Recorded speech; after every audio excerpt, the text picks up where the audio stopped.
নমস্কার। শিক্ষক দিবসের সান্ধ্যকালীন প্রাক্কালে আপনাদের জন্য একটি নতুন ভিডিও করছি।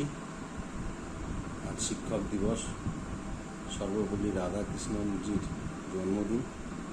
এই দিনটিকে আমরা শিক্ষক দিবস হিসাবে পালন করি এবং ছোটবেলা হতে যতদিন পর্যন্ত আমরা শিক্ষা নিই, শিক্ষাগুরুদের আমরা শ্রদ্ধা সম্মান জ্ঞাপন করি। যদিও এখন অধিকাংশটাই একটা নিয়ম পালনের দিন হয়ে গেছে, সমাজ পরিবেশ সমস্ত কিছুর পরিবর্তন ঘটেছে। আমাদের সেই সময়কার শিক্ষক ছাত্রের সেই পরিবেশ, সিলেবাস সমস্ত কিছুরই পরিবর্তন ঘটেছে। সমাজ দ্রুত গতির হয়েছে, দ্রুতগামী হয়েছে। সেই জায়গায় গুরুত্বপূর্ণ একটা জায়গায় রয়েছে, কিন্তু কোনো মতেই শিক্ষার বিকল্প কিছু নেই, শিক্ষার বাইরে কিছু নেই।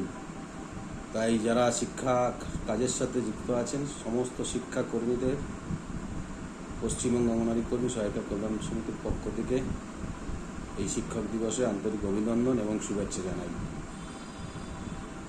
যারা আমাদের সংগঠনের সাথে যুক্ত আছেন, যাদের অক্লান্ত পরিশ্রমে গোটা পশ্চিমবাংলায় এই পরিষেবা সঠিকভাবে পৌঁছে দেওয়া হচ্ছে, দিচ্ছেন, বিভিন্ন প্রতিকূলতার মধ্যেও, বিভিন্ন সমস্যা, বিভিন্ন অধিকার থেকে বঞ্চিত, দাবি আদায় না হওয়া, তারপরেও আপনারা এই পরিষেবা দিয়ে আসছেন।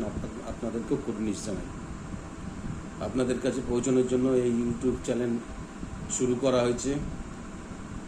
পুনরায় আপনাদের বলবো, আপনারা এই চ্যানেলের সঙ্গে যোগাযোগ রাখার জন্য, প্রতিনিয়ত ভিডিও পাওয়ার জন্য, বিভিন্ন কর্মের প্রশিক্ষণের জন্য, জানার জন্য চ্যানেলটা সাবস্ক্রাইব করবেন, শেয়ার করবেন, লাইক কমেন্ট করে উৎসাহ দেবেন। আপনাদের মনে কোনো প্রশ্ন থাকলে, কিছু জানার থাকলে প্রশ্ন করে জানতে পারেন। যদি মনে করেন কোন বিষয়ের উপর ভিডিও করলে ভালো হবে, যেটা আপনাদের উপকার হবে, সেই বিষয়েও আপনারা প্রশ্ন করে আমাদের বলতে পারেন। যদি আমাদের সেই ক্ষুদ্র সামর্থ্যের মধ্যে সম্ভব হয়, সেই সমস্ত বিষয়ের উপর আপনাদেরকে সজাগ সচেতন করা, সেটা আমরা চেষ্টা করব। তাই আপনাদের আবার বলছি, সমস্ত সহকর্মীদের কাছে এটাকে শেয়ার করুন, সাবস্ক্রাইব করতে বলুন, লাইক কমেন্টস করুন। আজকে মূলত যে বিষয়টা নিয়ে এই শিক্ষক দিবসের প্রাক্কালে আপনাদেরকে বলবো, দীর্ঘ কর্মজীবনের আপনাদের সাথে কাজ করার সুবাদে আমার যেটা মনে হয়েছে, যে কর্মক্ষেত্রের জায়গায় আপনারা সকলেই সজাগ সচেতন নয়।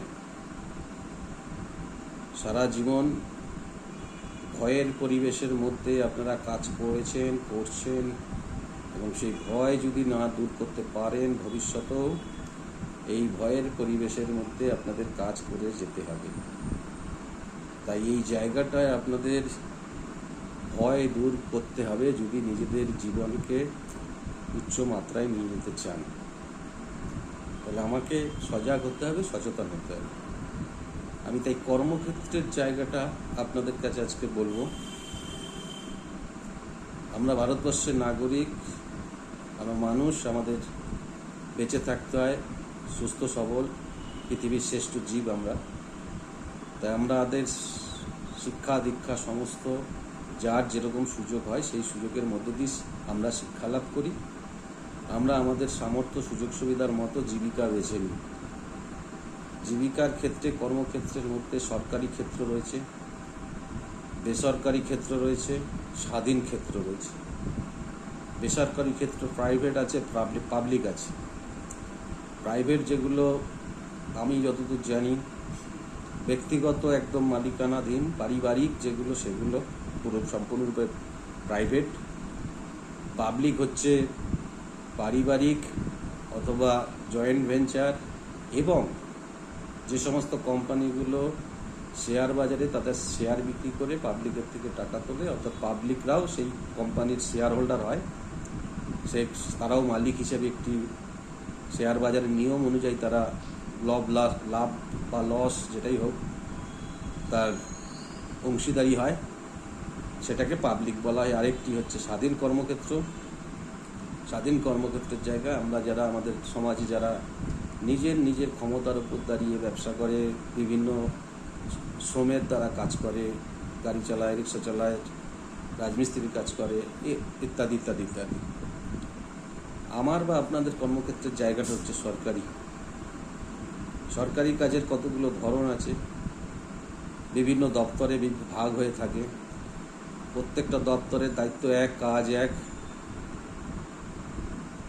কর্মীর বা কর্মচারীদের মধ্যে বিভাজন আছে। সরকারি কর্মচারী হয়, স্থায়ী হয়, অস্থায়ী হয়, চুক্তিভিত্তিক হয়। আবার আমাদের সরকারি ক্ষেত্রে পৌরসভা আছে, স্কুল কলেজ রয়েছে, আবার অনারিয়াম রয়েছে। সরাসরি সরকারি কাজ যারা করেন, আইএস, আইপিএস, তারা ইউপিএসসি পাস করে আসে, ভারতবর্ষের সবচেয়ে কঠিনতম পরীক্ষা। বিডিও, সিডিপিওরা ডাব্লিউবিসিএস পাস করে আসে। বাকি অফিসের স্টাফরা পিএসসির মাধ্যমে পাস করে আসে। অস্থায়ী কর্মীদের বিভিন্ন স্তরে ছোট ছোট পরীক্ষা দিয়ে আসে। চুক্তির কর্মচারী যারা কোনো সরকারের সাথে সরাসরি চুক্তি হয় অথবা কোনো কোম্পানিকে দায়িত্ব দিল, তার মাধ্যমে চুক্তিতে ঢুকলো। অস্থায়ী এবং চুক্তির কোনো নিশ্চয়তা, ভরসা নেই। পৌরসভার শিক্ষক পুরোপুরি সরকারি নয়, কিন্তু সরকারি সমস্ত সুবিধা লাভ করে, কিন্তু পুরোপুরি সরকারি নয়। পাশাপাশি আছে অনারিয়াম পাওয়া কর্মীরা। সবাইকে কোনো না কোনো পরীক্ষা দিয়ে আসতে হয়, কিন্তু আমাদের সমাজে অনারিয়াম পায় যারা, এমএলএ, এমপি, তারা নির্বাচিত হয়ে আসে। আরও কিছু বিভিন্ন জায়গায় বিভিন্ন চেয়ারম্যান হয়, তাদেরকে মনোনীত করা হয়, তাদের কোনো পরীক্ষার মাধ্যমে আসতে হয় না। ভারতবর্ষে একমাত্র আপনাদের ক্ষেত্র যেখানে একটা সরকারি কর্মচারী যে পদগুলো অতিক্রম করে চাকরি পায়, সেই পদগুলো অতিক্রম করেই আপনাদের চাকরি পেতে হয়। ফর্ম ফিল আপ করা, লিখিত পরীক্ষা দেওয়া, ভাইভা দেওয়া, তারপরে প্যানেলের মাধ্যমে চাকরি পাওয়া। এসসি, এসটি, ওবিসি, প্রতিবন্ধীদের যে নিয়মে 100% রোস্টার হয় সবার ক্ষেত্রে, আপনাদের ক্ষেত্রে সেটা অতিক্রম করে আপনাদেরকে কর্মক্ষেত্রে যোগ দিতে হয়। সে অনারিয়াম পাওয়া কর্মী হোক, শিক্ষক, স্কুল কলেজ, পৌরসভা, চুক্তি, অস্থায়ী, বিভিন্ন দপ্তর, যে যেখানেই কাজে থাকুক না কেন, যার যেটাই ভাবেই কর্মে যুক্ত থাকুক না কেন, নিচ থেকে ওপর পর্যন্ত সকলেই সরকারি কর্মচারী, পাবলিক সার্ভেন্ট। পাবলিকের ট্যাক্সের টাকায় আমরা কাজ করি। সকলের কাজ নির্দিষ্ট করা আছে, জায়গা নির্দিষ্ট করা আছে। যার যেরকম অবস্থান সেই অনুযায়ী তাকে সেরকম দায়িত্ব দেওয়া আছে, সেই অনুযায়ী তার বেতন পরিকাঠামো ঠিক করা আছে। সে সেইভাবে কাজ করে আসছে বা আসবে। আপনাদের ক্ষেত্রেও যে জায়গাটা রয়েছে সেখানেও আপনাদের একটি নির্দিষ্ট কাজ ভাগ করা আছে। 0 থেকে 6 বছরের শিশুদের অপুষ্টি দূর করে পুষ্টিকর খাদ্য দেওয়া, প্রাথমিক এডুকেশন শিক্ষা দেওয়া, টিকাকরণ বা বিভিন্ন রেফার করা। পাশাপাশি কিছু ক্ষেত্রে হেলথের কাজে সহযোগিতা করা। এইটা হচ্ছে একজন অঙ্গনওয়াড়ি কর্মী এবং সহায়িকা হিসাবে দায়িত্ব পালন করা, দায়িত্বের মধ্যে নির্দিষ্ট করা। এরপরে যেহেতু গ্রামীণ এলাকায় কাজ করেন, মাঝে মাঝে সামাজিক, দেশের স্বার্থে কিছু কাজ আসে। যে কাজগুলো দেশের স্বার্থে, সেই কাজটা আপনাকে করায় এবং সেটা দেশের স্বার্থের জন্যই করতে বাধ্য হন।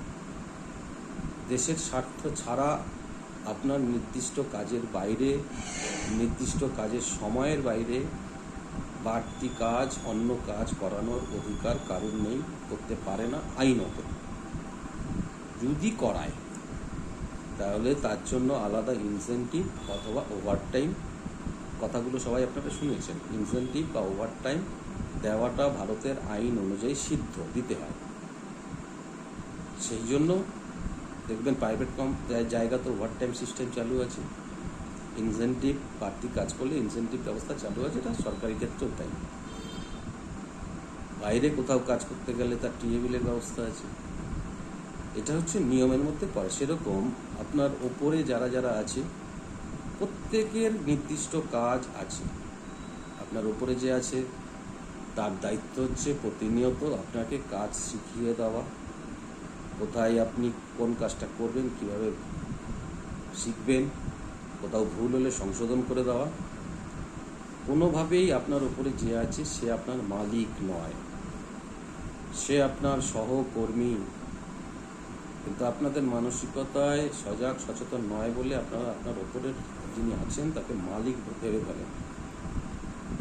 সেও নিজেকে মালিক বলে প্রতিপন্ন করতে চায়, কারণ তিনি আপনার থেকে একটু উঁচুতে চাকরি করেন। সেহেতু সে মনে করে যে আমি অনেক বড় কিছু।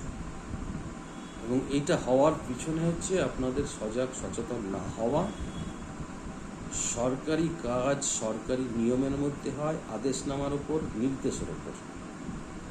যে কাজের কোনো সরকারি আদেশ বা নির্দেশ নেই সেই কাজ আপনাকে কেউ জোর করে ভয় দেখিয়ে নিয়ম বহির্ভূতভাবে কোনো দিন করাতে পারবে না। এটা আইনের চোখে সম্পূর্ণরূপে অপরাধ।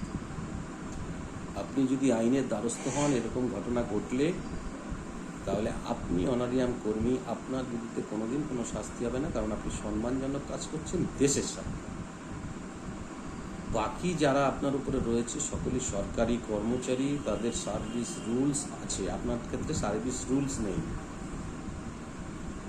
এটা অত্যন্ত গুরুত্বপূর্ণ বিষয়। তাদের ক্ষেত্রে সার্ভিস রুলস আছে, আপনার ক্ষেত্রে সার্ভিস রুলস নেই। তাহলে সে তার এমন কোনো কাজ করার এখতিয়ার নেই যেটা সে সার্ভিস রুল ভাঙতে পারে। কিন্তু ভাঙে, কেন ভাঙে? যে পদ্ধতি সিস্টেমের মধ্যে দিয়ে আপনারা কাজ করেন এবং যে চোখে আপনারা তাদেরকে বসিয়েছেন, আবার আপনাদেরকে তারা যে চোখে বসিয়েছে তার মধ্যে একটা বিস্তর ঘৃণা, পার্থক্য, তফাৎ, দূরত্ব হয়ে আছে। এর কারণ সজাগ সচেতন না হওয়া, সরকারি নিয়ম কানুন না জানা, কোন কাজটা আপনাকে দিয়ে করানো যায়, কোনটা যায় না, কোনটা আপনি করতে বাধ্য, কোনটা বাধ্য নয়, কে আপনাকে সম্মান দিয়ে কাজ করাতে বাধ্য, কে অসম্মান করলে তার কি শাস্তি হতে পারে, তার কি ব্যবস্থা হতে পারে, এগুলো আপনাদের জানা নেই।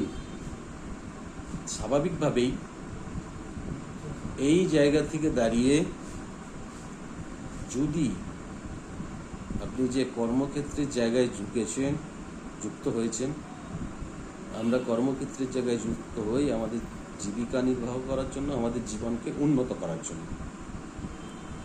তার জন্য আমরা শ্রম দিই, পরিশ্রম করি, তার বিনিময়ে পারিশ্রমিক পাই।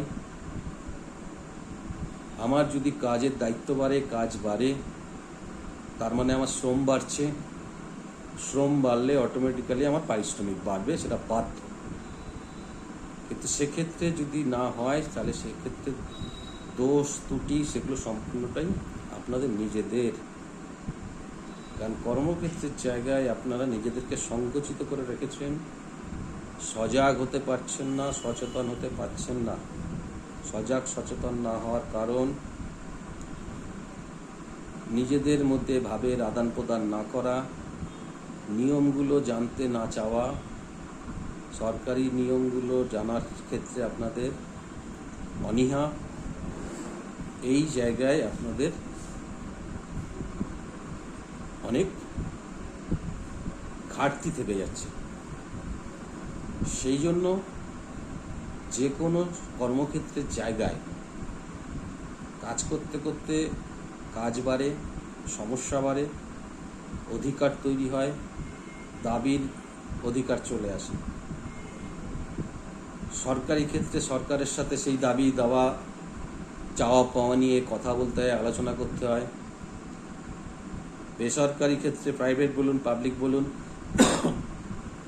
ভারতের আইন অনুযায়ী সমস্ত জায়গায় সংগঠন করার অধিকার দিয়েছে। কেন? সরকারি ক্ষেত্র, বেসরকারি, প্রাইভেট, পাবলিক ক্ষেত্রগুলো এগুলো হচ্ছে সংগঠিত জায়গা। সংগঠিত জায়গা হচ্ছে সেগুলোই যেখানে একটি নির্দিষ্ট পরিমাণ কর্মচারী একই সঙ্গে এক জায়গায় কাজ করে, 10টায় এলো 5টায় ছুটি হয়ে গেল, অথবা হসপিটাল এমার্জেন্সি জায়গায় যে ডিউটিগুলো হয় 24 ঘন্টা যেগুলো সার্ভিস দিতে হয় সেগুলোর 3টে করে রোস্টার হয়, কোনোটা 6টা থেকে 2টো, কোনোটা 2টো থেকে বিকেল 8টা, তারপরে 8টা থেকে রাত্রি সকাল 6টা পর্যন্ত 3টে রোস্টারে 24 ঘন্টাটাকে ভাগ করা হয় 8 ঘন্টা করে করে 3টে রোস্টার ডিউটি হয়, পুরোটাই সংগঠিত। প্রাইভেট ক্ষেত্রেও সংগঠিত আছে, আর অসংগঠিত আছে। স্বাধীনভাবে যারা কাজ করে তারাই অসংগঠিত। যারা ব্যক্তিগত স্বাধীন রাস্তা, স্বাধীন পথ, স্বাধীন অবলম্বনের মধ্যে রোজগারের বা জীবিকার রাস্তা বেছে নিচ্ছে। আপনারা সংগঠিত জায়গায় কাজ করেও অসংগঠিত অবস্থায় রয়েছেন, সংগঠিত হতে পারেননি। সংগঠিত যদি হতেন তাহলে নিজেদের মধ্যে ভাবের আদান প্রদান হতো। সংগঠিত করার প্ল্যাটফর্ম হচ্ছে সংগঠন। সংগঠনের সৃষ্টি কোথার থেকে? একটি সংগঠিত জায়গায় সকলের সমস্যা কথা বলার জায়গা, দুঃখ কষ্ট ভাগ করে নেওয়ার জায়গাটা হচ্ছে নিজেদেরকে সংগঠিত করা।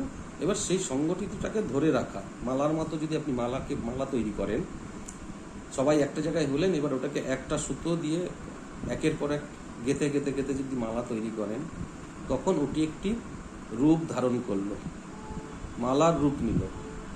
মালার রূপটা নেওয়ার পর তার সাথে যদি গায়ের জোরে টানা হেঁচড়া করেন তাইলে ছিঁড়বে, নচেত মালাটা সুন্দরভাবে তার মালার রূপ নিয়ে থেকে যাবে।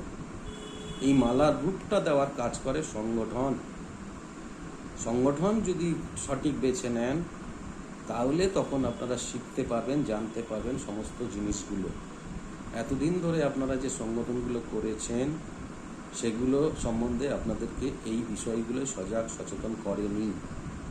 তাই আগামী দিনে, আজকে আমি কর্মক্ষেত্রের জায়গাটা বললাম, সরকারি বেসরকারি। বেসরকারি ক্ষেত্রে 2টি ভাগ, প্রাইভেট এবং পাবলিক। আরেকটি ভাগ আছে স্বাধীনভাবে যারা কাজকর্ম করে, স্বশাসিত। কর্মক্ষেত্রের জায়গায় সরকারি জায়গায় দপ্তরে বিভাজন রয়েছে, দপ্তরে ভাগ আছে, পাশাপাশি কর্মচারীদের স্তর ভাগ আছে। ওপর থেকে যদি ধরেন আইএস, আইপিএস, ডাব্লিউবিসিএস, এগুলো WBCS West Bengal civil service পরীক্ষা দিয়ে আসে, আইএস আইপিএস ইউপিএসসি থেকে আসে, তারপরে নিচের কর্মচারীরা পিএসসি থেকে আসে, তারপরে চুক্তি, অস্থায়ী, এগুলো বিভিন্ন জায়গা থেকে অল্প পয়সার বিনিময়ে যাদেরকে নেওয়া হয় তাদেরকে স্থানীয় স্তরে নেওয়া হয়। পৌরসভা, স্কুল, কলেজ সরকারের স্নেহধন্য হয়ে পালিত হয়, কিন্তু সরাসরি সরকারি নয়। আরেকটি আছে অনারিয়াম পাওয়া কর্মের জায়গা, যেটায় বিভিন্ন জনপ্রতিনিধিরা আছে, বিভিন্ন দপ্তরের চেয়ারম্যান আছে, বিভিন্ন সংস্থার চেয়ারম্যান আছে, এবং আপনারা আছেন। এটা হচ্ছে স্তরের ভাগ। দায়িত্ব সকলের নির্দিষ্ট করা আছে ভারতের আইন অনুযায়ী। বেসরকারি, পাবলিক, স্বাধীন ব্যবসার সাথে এই ক্ষেত্রের আইনের সঙ্গে কারোর কোনো মিল নেই। প্রাইভেট বা পাবলিক ক্ষেত্রে যারা কাজ করে, যারা কোম্পানি তৈরি করেছে, কোম্পানি আইন রয়েছে আলাদা, কোম্পানি অ্যাক্ট বলে ওটাকে। সেই কোম্পানি অ্যাক্টে তাদের যা যা সরকারের নিয়ম পালন করতে হয় তারা সেটা পালন করে, সেটা তাদের প্রাইভেট বা পাবলিক স্থান। স্বশাসিত ক্ষেত্রে কোনো কিছু পালন করার জায়গা নেই। সরকারি ক্ষেত্রে সরকারের নিয়ম, রুলস সমস্ত কিছু মেনে চলতে হয়। পার্মানেন্ট স্টাফদের জন্য সার্ভিস রুল রয়েছে, এবং গভর্নমেন্ট রুলসটা যেমন সরকারি কর্মচারীদের জন্য প্রযোজ্য, সেরকমভাবে সমস্ত স্তরের কর্মচারীদের জন্য প্রযোজ্য। সে চুক্তি হোক, অস্থায়ী হোক, অনারিয়াম হোক, সকলের জন্য আলাদা আলাদা গভর্নমেন্ট অর্ডার হয়, জিও হয়। প্রত্যেকটা কাজে, নতুন যে কাজ হবে সবসময়ের জন্য সেগুলোর অর্ডার হয়।